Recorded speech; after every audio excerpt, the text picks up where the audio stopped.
Et salut, salut à vous qui écoutez encore la parole de Dieu. En tout cas, bon, la parole, c'est pas moi, mais qui désirait avec moi ouvrir la parole de Dieu pour qu'elle puisse nous parler, pour qu'elle puisse aussi devenir parole en nous. Et on va aujourd'hui parler de la notion d'être élevé, d'être au service de Dieu. On dit souvent, hey, Seigneur, utilise-moi. Et puis s'il le faut, parce que je veux briller pour toi, alors place-moi aux endroits stratégiques de la société, de manière à ce que je puisse être un témoignage pour toi, Seigneur. Souvent on parle comme ça et on aime cette pensée-là, ce qui est assez compréhensible d'ailleurs. Mais regardons un petit peu ce que la parole de Dieu nous dit à ce propos, au fait de briller pour Dieu. J'espère que tous ceux qui écoutent, que toi qui écoutes, tu désires briller pour Jésus, être la lumière du monde, de ce monde qui marche dans les ténèbres. Alors, en Matthieu 5, verset 14, voilà, Jésus, il tranche, il dit clairement les choses, il dit « Vous êtes la lumière de ce monde, vous êtes la lumière de ce monde ». Voilà, ça c'est dit, c'est posé, et puis il commence à impacter les vies, et on sait que par la suite, le Saint-Esprit va venir, et puis va nous remplir, et va, entre guillemets, nous allumer d'un feu bouillant. Et il dit « Vous êtes la lumière de ce monde ». Alors, quand une ville est construite au sommet d'une colline, elle ne saurait échapper au regard. Il en est de même d'une lampe. Parle de nous là.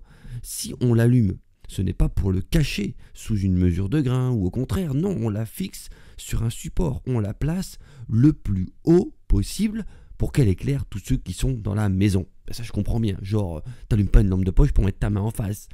Pas pareil. Ou si tu allumes ton téléphone portable avec le mode torche, tout le monde a le mode torche, c'est pas pour le mettre dans ta poche. Non, c'est pour essayer d'éclairer. Et quand tu veux bien éclairer, eh bien tu lèves la lampe de poche le plus haut possible, de manière à ce que le faisceau éclaire le plus largement possible et que tous profitent de la lumière.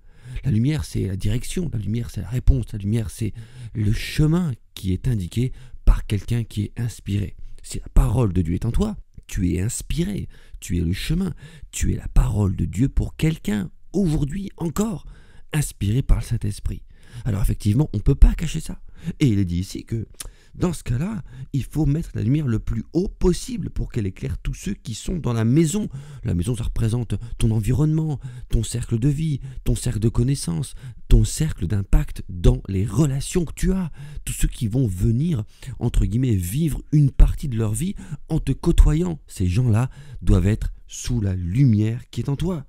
C'est ainsi que votre lumière devra briller aux yeux de tous, pour que ceux qui vous côtoient, je vais y arriver, eh bien remarquent le bien que vous faites et qu'ils en attribuent la gloire à votre Père Céleste. Ça, c'est la notion de lumière. Et comme on l'a lu, on ne peut pas séparer la notion de lumière du fait de briller de la notion d'être élevé, parce qu'on ne met pas une lumière sous un boisseau.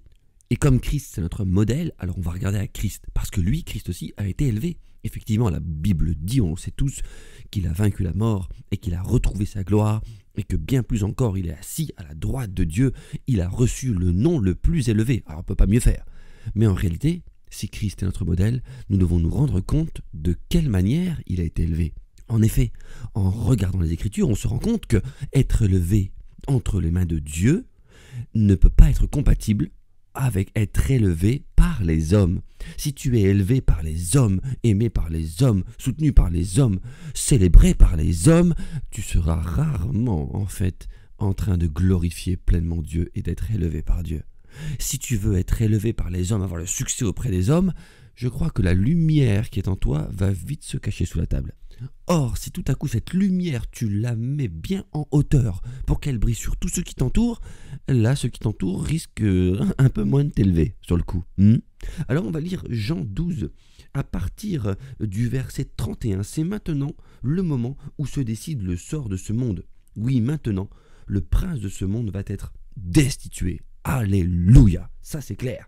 Et c'est à ce moment-là que Christ a été élevé. Et en 32, il est écrit « Et moi, quand j'aurai été élevé au-dessus de terre, j'attirerai tous les hommes à moi. » En fait, quand on regarde l'histoire de Jésus, pour être élevé, pour se laisser être élevé et recevoir de la part de son Père le nom le plus élevé, il a dû être élevé d'une autre manière. Être élevé sur une croix en bois qui l'a fait souffrir. Et sur cette croix, il a été exposé. Il a été exposé, montrant à tous le chemin à suivre, payant pour tous le sacrifice et ouvrant la voie. Au moment où il a cédé son esprit, il a remis son esprit entre les mains du Père, où il est décédé, le rideau s'est déchiré. Il a ouvert la voie. Il n'a jamais voulu que sa lumière. Il a dit « Je suis la lumière ». Eh bien, Christ a été mis le plus haut possible dans sa vie pour impacter le plus de monde dans sa vie, tous ceux qui l'entouraient. Il a été élevé sur une croix. Alors la vraie question que tu te poses, si au début de ce message tu te disais « mais moi aussi je veux briller », vas-y Seigneur, sers-toi de moi, je veux briller, embrase ma vie. La question c'est, est-ce que tu décides d'accepter d'être élevé? Ah oui, je veux être élevé, réussir dans la vie. Non, t'as vu qu'on parlait pas de ça. Est-ce que tu décides d'accepter d'être exposé? Être exposé, c'est parfois quitter son confort, c'est vrai. Être exposé, c'est parfois accepter qu'au détriment de ce qui nous plaît dans la vie de tous les jours, eh bien oui, nous acceptions de porter notre croix comme la Bible le dit et de marcher dans les traces de Jésus. Voilà pourquoi l'apôtre Paul disait mais si je vis en réalité, si je brille en réalité, c'est plus moi qui vis, c'est Christ qui vit en moi. Et Dieu cherche encore des hommes et des femmes aujourd'hui qui sont prêts à être exposés. Ça ne veut pas dire que votre vie ne sera que souffrance et situations désagréables, mais ça voudra dire que dans notre vie, dans votre vie, constamment vous serez prêt à dire non Seigneur, je n'aurai pas honte de toi. Et si je peux prêcher l'évangile, si je peux briller, alors je le ferai et je laisserai le Saint-Esprit passer au travers de moi et sortir comme un fleuve de vie pour un maximum de vie touchée. Vous êtes cette lumière, vous êtes ces personnes que Dieu veut élever à des moments opportuns pour que la parole de Dieu soit propagée et que des vies soient bouleversées. Que Dieu vous bénisse.